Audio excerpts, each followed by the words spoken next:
came in to see Dr. Urbanski because I had issues with gum disease, and I had a lot of bleeding, soreness, tender gums.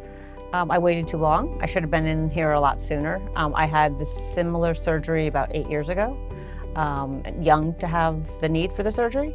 And so when I came in, I probably should have been here 2 years ago. Because Susan was taking care of her aging mother, she didn't take care of her gum disease. And by the time I saw it, it was very advanced. So I wanted to treat her with the most conservative option, and I wasn't sure it was laser, but I wanted to give it a try. And it worked beautifully. She followed the instructions, and the results have been fabulous. Of course, I was a nervous wreck. However, I didn't need to be. I took 2 pills before I came in, which relaxed me. I've had no pain, no adverse effects from it, and it's been very successful.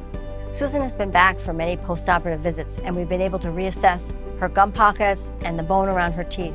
And we're starting to see pocket depth reduction and bone regrowth around her teeth. She's not experiencing the recession and the sensitivity that she would with incisional therapy. But Susan was good. She followed the routine just the way I said it. She followed the steps that are necessary. She continues to come in every 3 months for her checkup and her cleanings. And that's critical to the success of the treatment.